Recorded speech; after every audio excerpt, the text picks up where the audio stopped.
اعوذ باللہ من الشیطان الرجیم، بسم اللہ الرحمن الرحیم۔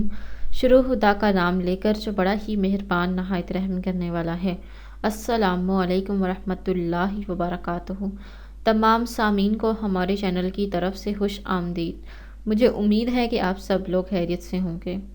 ناظرین، اپنی آج کی اس ویڈیو میں آپ لوگوں کو زکریا علیہ السلام کی دعائیں سکھاؤں گی۔ یہ دعائیں بتانے سے پہلے میری آپ لوگوں سے ایک چھوٹی سی درخواست ہے کہ آپ میری اس ویڈیو کو لائک ضرور کیجئے اور اپنے دوستوں کے ساتھ شیئر کریں۔ شیئر آپ لوگوں نے اس نیت کے ساتھ کرنا ہے کہ یہ ویڈیو آپ لوگوں کے لیے صدقہ جاریہ اور ایصال ثواب کا ذریعہ بنے گی۔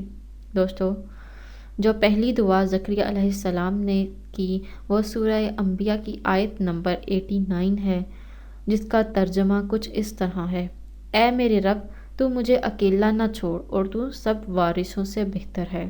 دوستو، جو دوسری دعا ہے وہ سورہ العمران کی آیت نمبر 38 ہے، جسے آپ قرآن پاک سے ملاحظہ فرما سکتے ہیں اور اس کا ترجمہ کچھ اس طرح ہے: اے میرے رب، مجھے اپنی طرف سے پاکیزہ اولاد عطا فرما، بے شک تو ہی دعا سننے والا ہے۔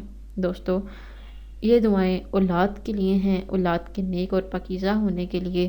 تو آپ یہ دعائیں قرآن پاک سے لی گئی کریں گے تو آپ لوگوں کی دعائیں ضرور قبول ہوں گی، کیونکہ جو بھی ہم خود سے الفاظ استعمال کرتے ہیں اس سے بہتر ہے کہ ہم اپنے پیارے نبی صلی اللہ علیہ وآلہ وسلم کی دعاؤں سے، ہم ان کے ذکر سے مانگیں اور ان جو ہمیں قرآن میں دعائیں سکھائی گئی ہیں ہم ان سے مدد فرمائیں، کیونکہ ایسا کرنے سے ہمیں ہماری دعا کے قبول ہونے کے جو چانسز ہیں وہ ہمارے بہت زیادہ ہو جاتے ہیں۔